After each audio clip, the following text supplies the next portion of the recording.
Nung nakarang linggo, sabi ko sa inyo, expect another boring hearing dito sa Senado. And that is exactly what we got.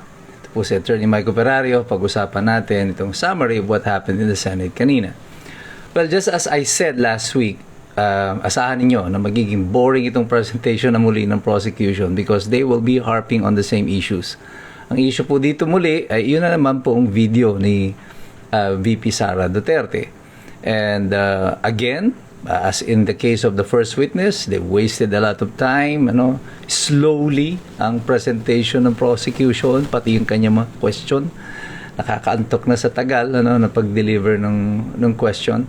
But basically, it's about the same, that proving that the video exists. Tapos, nagpasok sila, naggawa na ng mga legal conclusion niya itong si Attorney Lontok, of which he is not actually competent to make. Nagsasabi na siya na ang mga deklarasyon na yan ay may kaakibat na criminal liability, which they weren't able to prove as of yet. So what have they proven as of today? Well, basically, hindi pa tapos yung depensa in cross-examining the witness. But so far, again, as in the case of Kalilong, ang strategy ng depensa dito is to prove yung bias and malicious intent in conducting the investigation.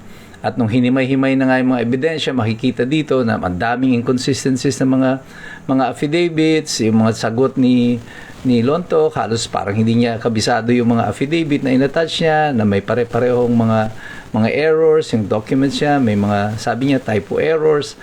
But so many things are indicative of the fact na minadali nila itong preparasyon na ito ng result ng investigations against VP Sara Duterte at hindi nila nasuri ng maigi yung mga dokumento. Halos parang walang effort, parang pro forma. Yan, pwede na yan, isampa nyo na yan or ilabas nyo na yung report na yan tungkol dito sa investigation. Kita nyo parang express yung pagpapalabas nila ng resulta ng kanilang investigasyon just to prove na meron ngang liability daw si VP Sara Duterte. But yung cross-examination niya kanina and even yung pagtatanong ng mga senador kagaya ni Senator Alan Peter Cayetano, disclosed the fact na they did not conduct an investigation on the supposed threats against Sara Duterte. There were no validated reports insofar as on mai-testify nitong testigo to, nung huling dalawang testigo ng prosecution. But there was indeed someone that was contracted to by VP Sara para patayin di umano ang presidente, kanyang may bahay at si Romualdez. All of that, sinasabi nila hindi silang may hawak ng impormasyon na yan. So who has it? Si Matibag? Probably, most likely nito, wala pang nakukuhang testigo na tatayo na parang kunyari siya naman yung nakontrata ni VP Sara para i-execute yung di umanong pagpatay na nagagawin. And kung ganun man ang mangyari, hindi na bago yun. Sanay na tayo doon sa ganun. But here is something that all of the people must think about. Kaya sabi ko sa inyo, huwag niyong tignan ang investigasyon na ito, yung Senate proceedings na ito, independent of the flood control issues. They are related. They are connected. And here's the connection.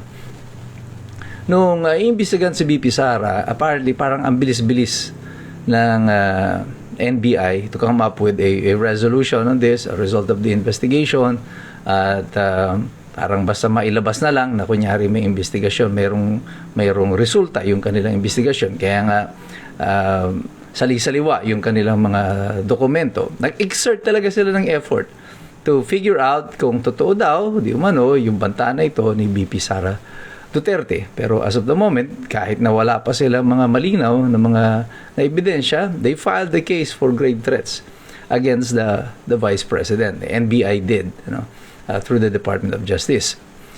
Now, 18 Marines came out in the open. May 18 marinong nagsalita, nagsiwalat ng mga kwento ukol sa kung paano sila ginamit upang nakawin ang bilyon-bilyong piso mula sa kaban ng bayan. Anong resulta ng investigasyon ng NBI? Wala.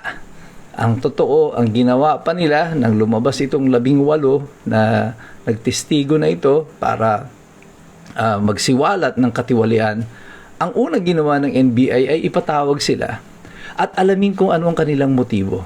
Nag-background check sa kanila at it appears that ang ginawa ay more like of an effort to discredit the 18 Marines rather than to find out kung totoo na meron ngang nakawan na nangyari sa ating pamahalaan. At alam naman ng lahat na meron talagang nakawan kasi si BBM mismo ang nagsabi. Diba? Sabi niya, mahiya naman kayo. So eto na yung 18 nagsasalita. Pero bakit ganun ang treatment? Pero eventually, ginamit naman nila itong some of the statements of the 18 Marines doon sa kasong isasampa nila kay Romualdez. But how about the rest? Yung mga iba pang binanggit na mga nagsitanggap ng mga maleta. Some of them are sitting as senators. Nakaupo pa dito sa impeachment court. Pero walang investigasyon na inilabas tungkol dito ang NBI. At dyan, makikita nyo, sabi ko sa inyo, ang pinaka-importante na mga detalye dito ay nakukuha nyo doon sa mga tanong na hindi naitanong. Doon sa mga bagay na hindi nasabi o sinasabi. And this is what is clear now sa mga sambayan ng Pilipino. I mean, all of us, many of us, or most of us, I think naniniwala na ito ay malaking pagsasayang ng pera ng taong bayan, yung ginagawa nito. Yung investigasyon na ito gagastos ng 2.3 billion pesos to investigate misuse of funds of 125 million pesos. Di ba dapat, kung gagastos ka ng 2.3, dapat ang inahabol mo, 2.3 billion, ang inahabol mo, at least mga 1.2, 1.3 trillion. Ano? So, alam niyo na kung sino yung mga nagsipagnakaw ng ganong kalaking pera sa taong bayan. Pero why are we spending more to look after or go after supposed wastage of money that only costs around 125 million? Because it's not about the money. It's about the position. It's about BP Sara. Ito ay tungkol sa kanya, ma-impeach siya para ma-prevent na siya ay makatakbo muli. At the very least, itong investigasyon na ito, malito yung mga Pilipino, ma-focus tayo dito sa impeachment, makakalimutan ninyo na pinagnakawan kayo ng trilyon-trilyon. Kasama pala ako doon sa pinagnakawan ng trilyon-trilyong piso, 1.2, 1.3 trillion pesos. And according to the account naman ng mga ex-Marines, it's about 800 plus, 805 billion pesos na total delivery ng mga kickbacks. That's how much money is lost at ninakaw talaga sa atin. At gusto nila, makakalimutan nyo yan. Kasi nakafocus tayong lahat dito sa impeachment. That's why we will be saying hanggang ngayon, mangungulit tayo, maniningil tayo, kung totoo kayong seryoso sa investigasyon na yan, nasaan ang kaso kay Bersamin na binanggit din ni Ping Lacson, nasaan yung 65 na mga contractors, nasaan yung 15 na mga favored kontratista na kumorner ng lahat ng mga project na ito. Nasaan ang kaso laban kina Sandro Marcos? Nasaan ang mga kaso kina Tulfo? Yung sa ACT-CIS, marami pang mga congressman na kumuha at kumupong ng mga kontrata sa flood control.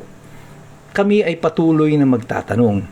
Hindi kami papasok dito sa usapin ninyo ng impeachment kasi alam naman namin na ito ay panlilito lang. At ang nangyayari lang nito, actually, ini-expose ninyo lalo inyong sarili sa mga kasinungalingang inyong inilalatag sa taong bayan. Hindi na naniniwala ang mga iskumbro sa inyo sapagkat kami patuloy kaming nagmamasid, nakikilahok, nag-aaral sapagkat alam naming lahat, mahirap makialam ang taong walang alam. God bless you.